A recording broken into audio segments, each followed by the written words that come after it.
Good evening, everyone. We are now in Leviticus chapter 18. It begins this way: then or and then. Very important words.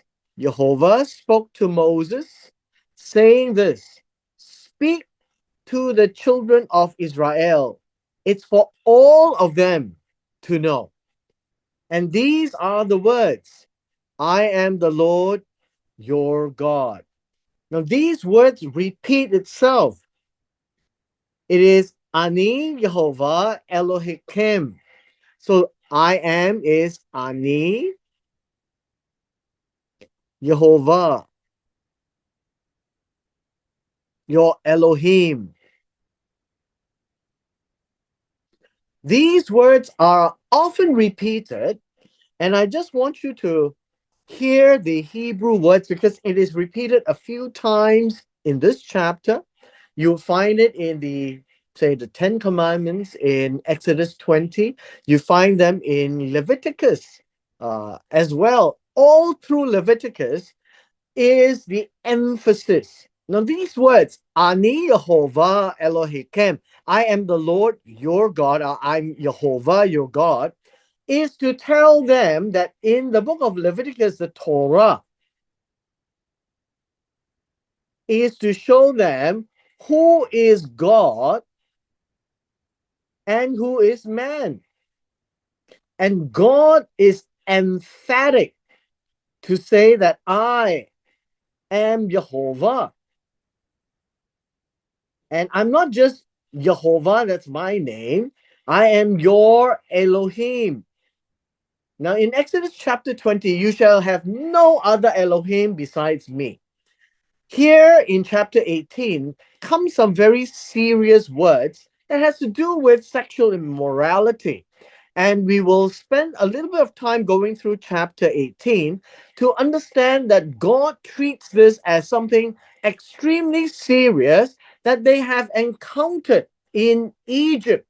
And so they are on the way to the promised land.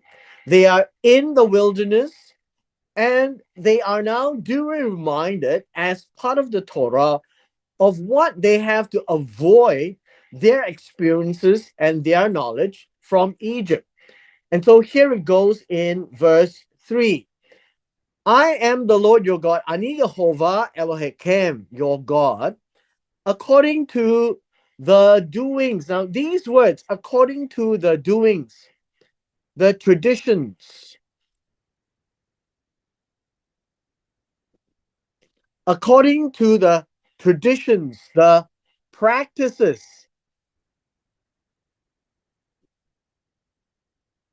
in the land of Egypt where you live, you shall not do.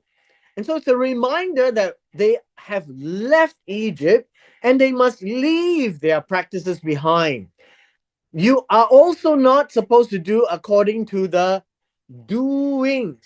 Again, here, the doings, the traditions, the practices of the land of Canaan, of Canaan, where I am bringing you, you shall not do, nor shall you walk in their ordinances. Now, their ordinances are their regulations, the, the rules of the land, of Canaan. Now, understand this. They left Egypt and they are going to Canaan. The practices of both places are to be avoided. That's the traditions. It seems that whatever happened in Egypt spans all the way across to the land of Canaan. And so, if they are not supposed to do this, what are they supposed to do? Now, understand this. In Eastern Oriental concepts, you have the left hand and then you have the right hand. Now, all these are hand concepts. If you are not to do the left, then you're supposed to do the right. If you are not supposed to turn the right, you're supposed to turn to the left. So the idea is there's always a balance. If you do this, you're not to do this. So it is a balance. If you're not supposed to do what is in Egypt and what is in Canaan, what do you have to do in its place? And so we see here that you shall observe my judgments, keep my ordinances to walk in them. And again, we see this. Ani Yehovah Elohim. So we have this Ani Yehovah, your Elohim. So what are they supposed to do? They are supposed to observe my judgments. Observe here really means to do, to fulfill. And then it says here to keep my ordinances. To keep means to guard, to make sure that it is not broken. So judgments and ordinances are part of the Torah. The judgments are the decisions God made. The ordinances are the rules that God has established. So the rules of conduct in Canaan, they are not supposed to do. The rules of conduct that God is giving them in the Torah, they are to walk in them. They are to conduct their lives in them. So there is a new rule to follow. My people, my rules. So remember, God's people, God's rules. And that will tell us that God says, I want you to conduct your life. Why? Because I am God and you are man. I am God and you are my people. I am Jehovah. And there's no two-way about this. So these statements, when he says, Ani Jehovah, is very expressive, but it's also very important for them to remember God is speaking. There is no two way about it. It is not why, it is what. When God says jump, then you ask how high. So this is to help them understand that when God speaks and give as a rule, there is no debate. Why? Because God is God and man is man. So it goes on into verse 5, right? It says, you shall therefore keep guard my statutes and my judgments. When it says guard, it means to make sure that it is done, right? That is guarding, to make sure it's not violated, to make sure that it is known, to make sure that it can be passed down to the next generation. Now, in the next line is where we have a problem.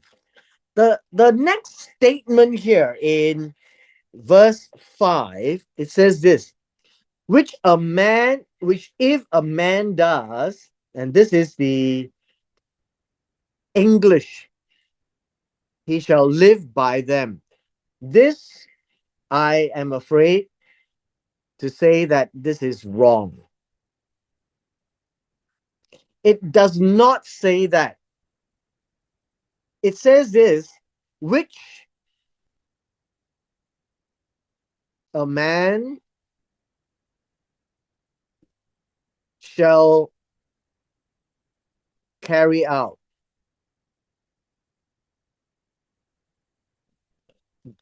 And by which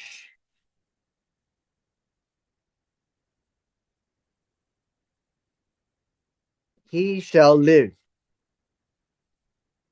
Now, obviously, the new translation that I've put on the screen says something very different. And let me explain. There is no if. It is not an option. As you can see, when God tells them, you must keep my statutes and my judgments, which you must carry out, you must do it, and you will live by them, will be the way to say it. Not if you do it, then you will live by them. There is no if in the Hebrew. And so, unfortunately for us, sometimes the English translation, in these little words that is put in, may convey something totally different. So God says, I am telling you this, you must keep it, you must do it, and you must live by it. Why? Ani Yehovah. See? Ani Yehovah. Every time we see these words, it is to remind the Israelites, I am Jehovah. You are my people. God's people, God's rules. No two-way about it. It is not an if, there is no condition, there is no hypothetical, there is no if. There, it is only do. If you don't want to be my people, please get lost. And that would be the picture that God is painting. So it will be repeated somewhat at the end of this chapter. I just hope that we just bear this in mind. God did not give his Torah, God did not give his statutes and judgments, God did not give his uh, judgments and ordinances as an option. There is no option. You are God's people, you do. And so it's unfortunate that this translation gives a if, conveying or suggesting that, well, if you do it, if you keep the law of God, then you must live by it. But if you don't keep the law of God, then it's okay. You don't have to live by it. It doesn't say that at all. So remember, it's about Jehovah, your Elohim, your Elohim, and you are man. I have said it, you just do it. And that would be the picture that is conveyed in chapter 18. In this next segment, it deals with sexual immorality. And so, by that introduction, God is telling them what you have seen in Egypt and where you're going now to Canaan. Don't follow what they do. Their practices is an abhorrent to me. It is an abomination. It is disgusting. And now God outlines it and lists it. So it says, none of you shall approach anyone who is near to his kin. Now, this idea here, come near to any of his near of kin. Now, what does it mean? Approach. It's like approaching God. Come to come near to God. Now, that would be this word approach. Come near. You do not come near, and this is a euphemism here. It is a softened word to talk about an a sexual act. But what is the classification of this anyone? This is near of kin to him. Now, this is in English. In the Hebrew, this word here is connected by umbilical cord.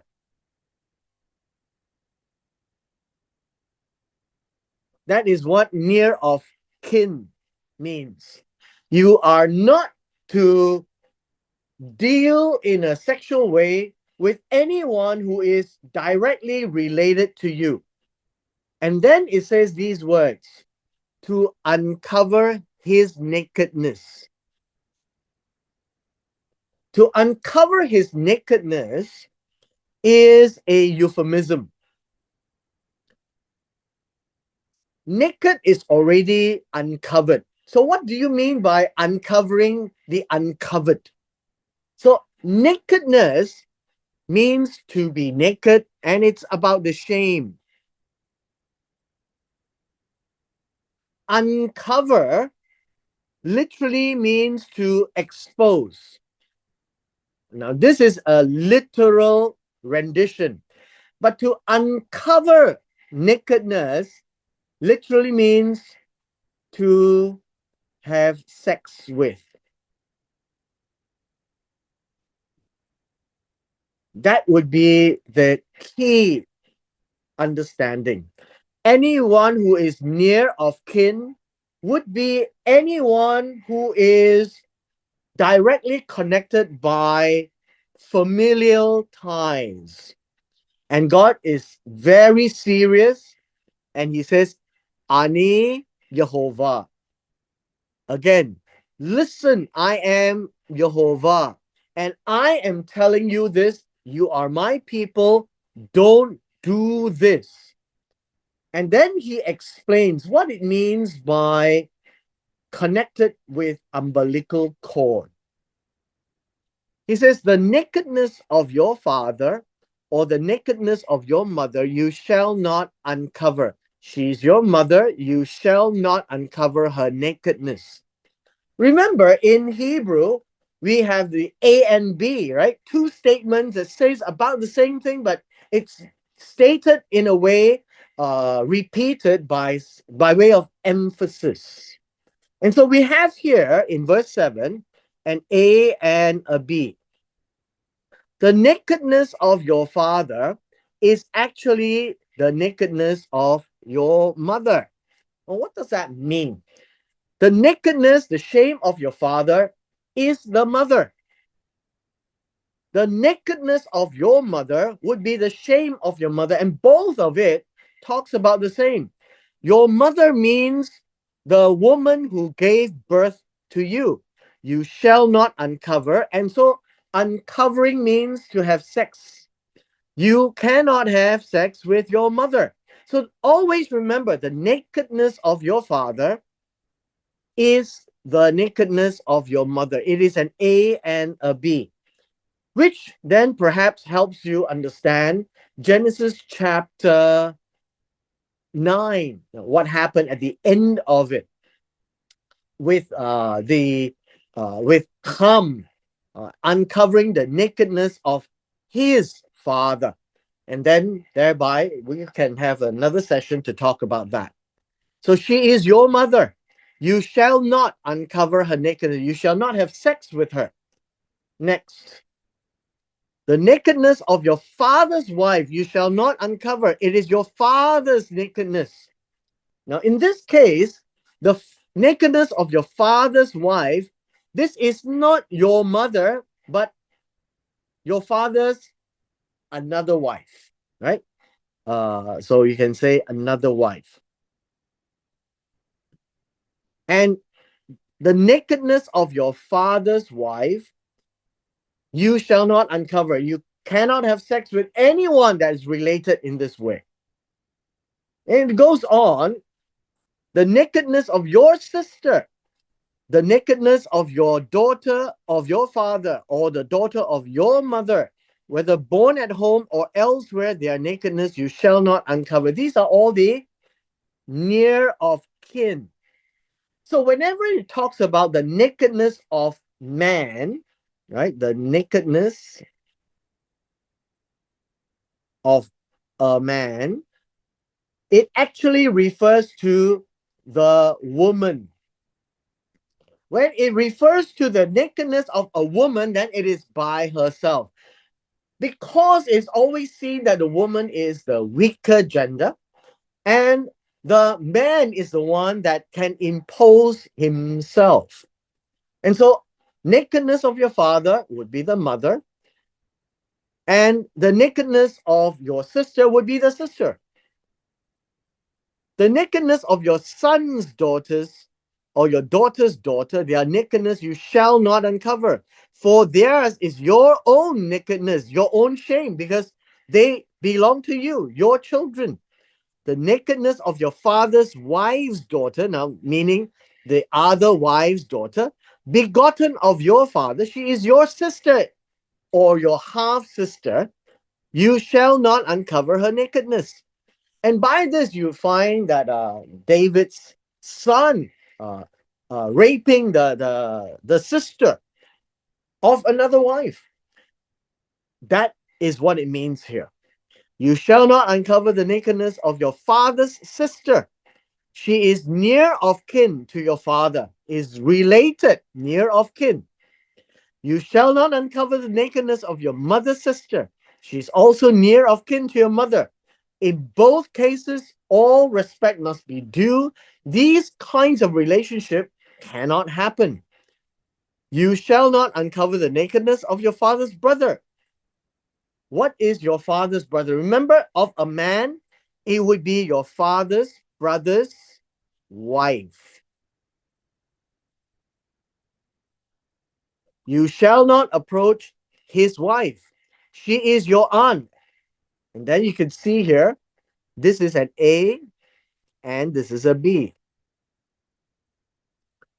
As you can tell by now, it is quite easy to understand. You shall not uncover the nakedness of your daughter in law. She is your son's wife. You shall not uncover her nakedness. So, all of these are rules of near of kin, connected by umbilical cord in some way. You shall not uncover the nakedness of your brother's wife. It is your brother's nakedness. So, you can see your brother's wife, your brother's nakedness, an A and a B. It's the same thing. Nakedness of a man is the woman herself. Verse 17, you shall not uncover the nakedness of a woman and her daughter. Now we have a new word. Nor shall you take her son's daughter or her daughter's daughter to uncover her nakedness. We have a new word. First of all, uncover her nakedness means to have sex with. So no problem, I trust. So you shall not uncover her nakedness. You shall not have sex with her. But there is a new word here, take. Take means to take in marriage. You shall not take in marriage your son's daughter or her daughter's daughter, which means that you're not supposed to marry legitimately and then have sex with them. They are near of kin to her, to the daughter and to the daughter's daughter. It is wickedness. Now, this is a word that we have to deal with. It is wickedness. If you go and marry your son's daughter or your son's daughter's daughter and have sex with her in a way where you now think that it's legitimate, you can't. They are near of kin to her. It is wickedness. Now, this idea of wickedness means it is evil. It is not just mischievous, it is really a heinous. I think heinous is a good word. I'm just trying to use words that will show you that this word wickedness is in the most extreme, bad, evil, disgusting, and that would be the kind of idea. And so God is saying, you cannot take your son's daughter or her daughter's daughter and then have sex with her. You can't marry her.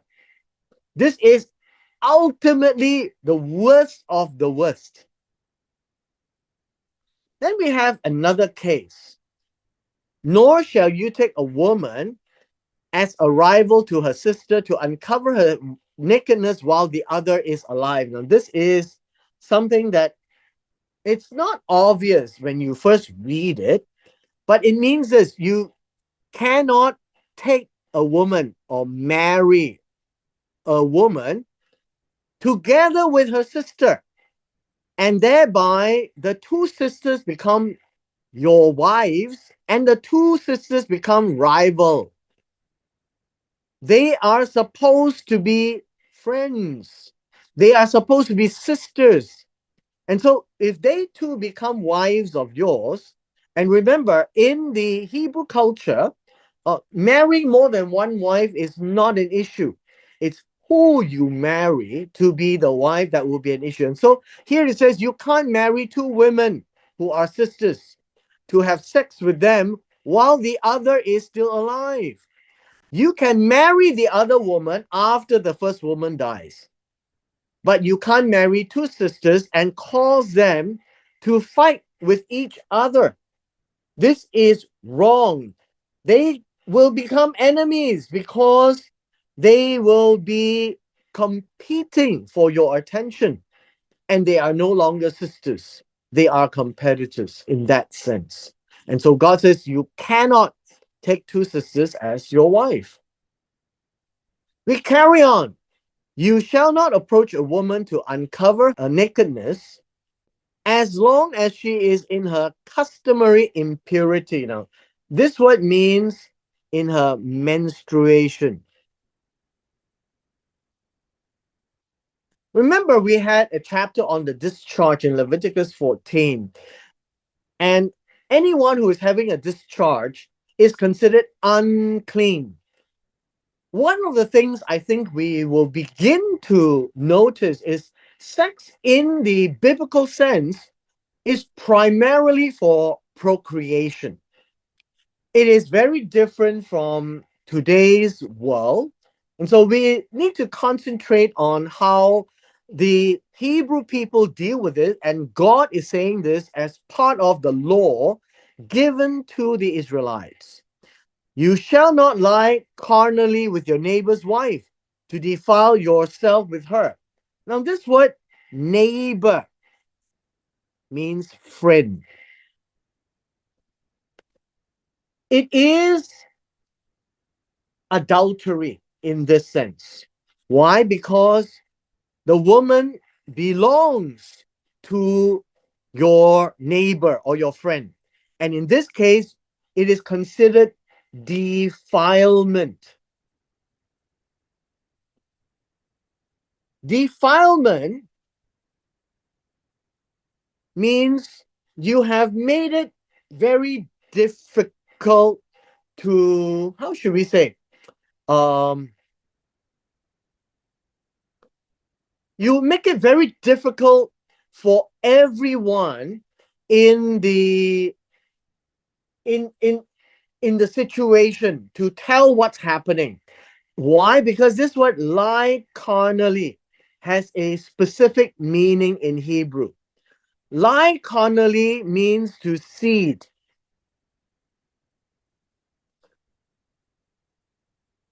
The idea of to seed means to have a child with her.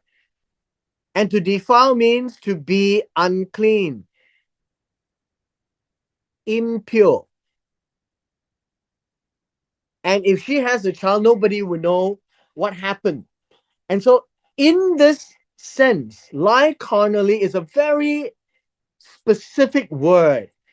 I guess in our modern day, we might be able to use the word you shall not copulate with your friend's wife or your neighbor's wife, because when she bears a child, it will be unclean.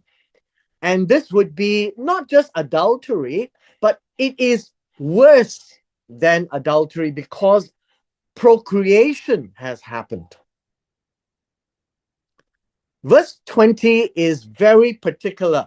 It's not only about adultery, but it's about seeding her or procreating with a woman who is not your wife, but is your friend's wife or your neighbor's wife. And it will be defiling. Verse 21. And you shall not let any of your descendants pass through to Molech, nor shall you profane the name of your God. Ani Jehovah. Now, here in verse 21 onwards, it's talking about the idea of Molech. Now, Molech is a foreign god, and in this foreign god, they are encountering in many cases, even at the time of Solomon, uh, and and that would be contamination, I guess, if you think of it this way. You are not supposed to pass any one of them through the fire. And so, if you look at Josiah, that was what happened during his time. This is in Second Kings, chapter 23, verse 10. And it reads this way, that it is an admonition, that it is something that God never commanded, nor spoke of it, nor was it in his heart, that they actually sent kids to be burnt in Gehenna, in the valley of Ben Hinnom. And Molech is something which is an abomination, very disgusting to God. And so God says, "You shall not make my name light, profane, make ordinary." Now, what does that mean? The name of your God is Jehovah. He is a holy God. He is a special God.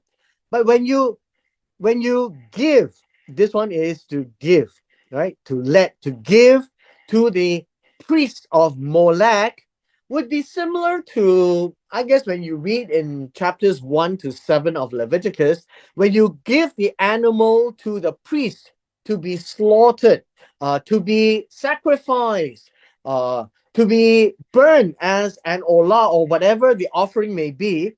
It is to pass the authority to the priest. And so, if you pass the authority of your seed to pass through the fire to Molech, you are relinquishing your ownership to the priest of Molech. And thereby, you are equating Molech to Jehovah. And then Jehovah is no longer special. Jehovah becomes very ordinary. That's what it means by profane. And God says, Ani Jehovah. I am God and you are man. There shall be you have no other gods before me. So all these repetition in this chapter is really to knock into the heads of the Israelites that they are to listen to God, keep his commandments, and never ever violate it. Next, we have in verse 22, you shall not lie with a male as with a woman. It's an abomination. Now, this word lie means to lie down to sleep, which also means to have sex, right? It's the same idea. It's a euphemism that you are not to lie with a male as with a woman. And I guess you get the drift, or you get the picture here. This is a homosexual act. And to God, it is an abomination. You are not to have sex with a man. And this one is a very specific word, not just a man, but of a male gender. So every time you see you are the sons of Israel, so it is male sleeping with a male as if you are with a woman, because you can't procreate. Nor in verse 23 says, nor shall you mate with any animal. Now, this word mate is to copulate. I think you can see this just now in verse 20. Here, lie carnally is mate. You shall not seed with any animal to defile it, to defile yourself with it. Nor shall any woman stand before an animal to mate with it. It is perversion. This means it is an a violation of nature. So what is this? This is bestiality, sex with an animal. So remember what I had mentioned is that in the Hebrew context, having sex with a partner is very much focused on seeding, procreation. And so you can't procreate with another man, a man with a man, nor can you procreate with an animal, a beast. So neither a man nor a woman to do that because you cannot seed an animal. It is a violation of the natural law. So God is now making very sure that they know all these things because it is in Egypt and it will be in the land where they will enter in Canaan.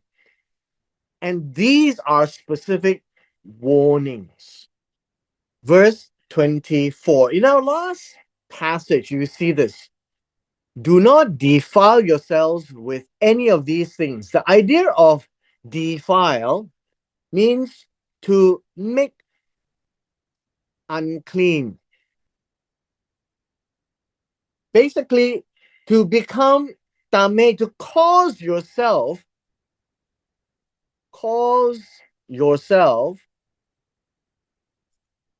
to be tame. You are holy people. You are supposed to be tahir. But and so don't make yourself tame with any of these things. And so God spent an entire chapter to outline in great detail all these sexual immorality. For by all these, the nations are defiled. The nations here means the Goyim. So Egypt, uh, Ammon, Moab, Edom, Canaan, all of them have been practicing these things. And so you are supposed to stay away and be holy. And so it says here, 24, of which I am casting out before you. Casting out means I am sending them away.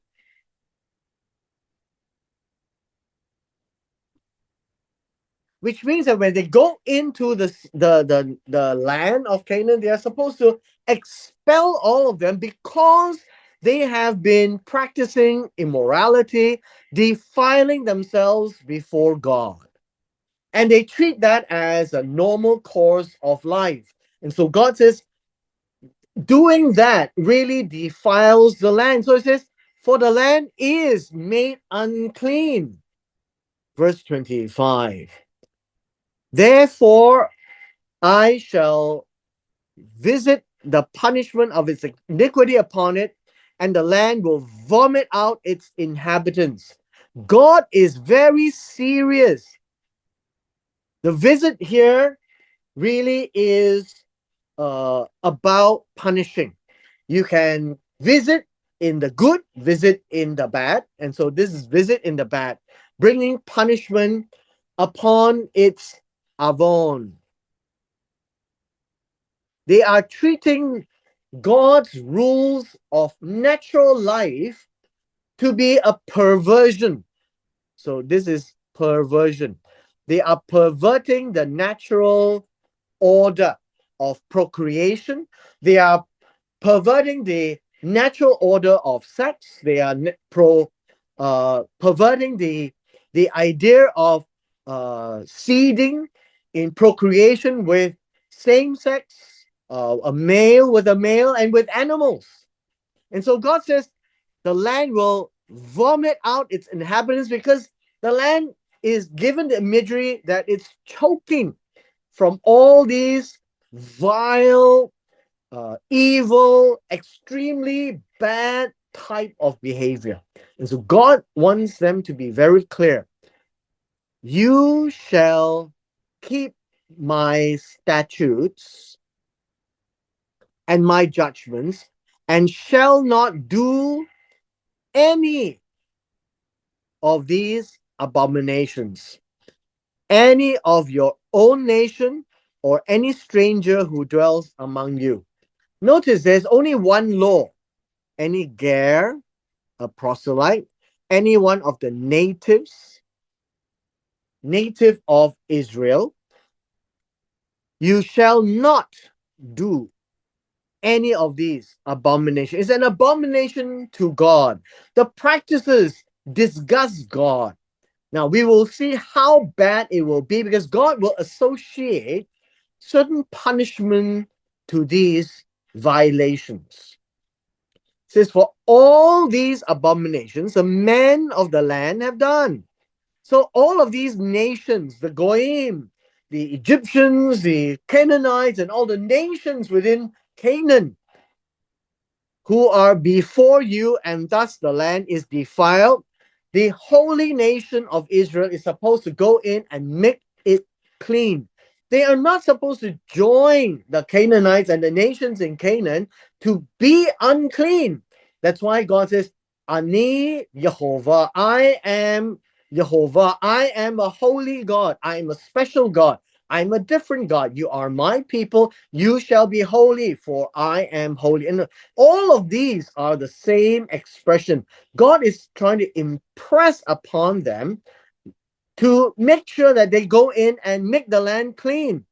Now, if they go in and make it unclean, then the land will vomit you out when you make it unclean, as it vomited out the nations that were before you.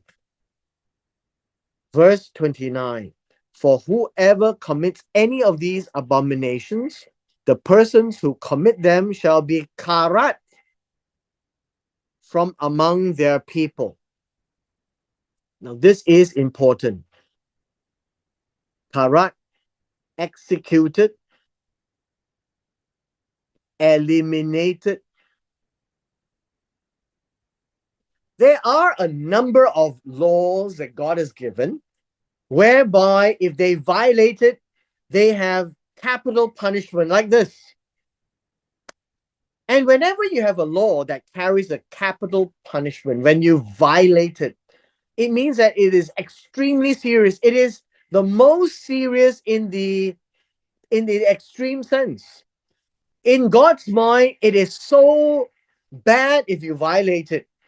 And so God associates such capital punishment, not because God wants to punish them, but because God wants them to understand the severity. It is not to be trifled with. It is not to be playful with. It is not supposed to be doubtful. There is no ambiguity. God is very clear. I am Jehovah. Ani Jehovah. You are my people. I am Kadosh. So you be Kadosh. I'm holy. You are holy. You cannot make yourself unclean. So in the finality, we see this. Therefore, you shall keep my ordinance. Remember, keep is to guard. Make sure you don't violate. Make sure the people don't violate. It is a rule, it is a law that you do not do any of these abominable customs, practices, which were committed before you to your face. No, they have never seen them. So God is saying, when you go into Canaan, these are the things that the people are doing. And that's the reason why we have to eject them, because the land is going to vomit them, because they are vile. They are bad. They are defiling. They are unclean to the extreme. And then God warns one more time that you do not make yourselves unclean by them. And the statement is clear. Ani Jehovah.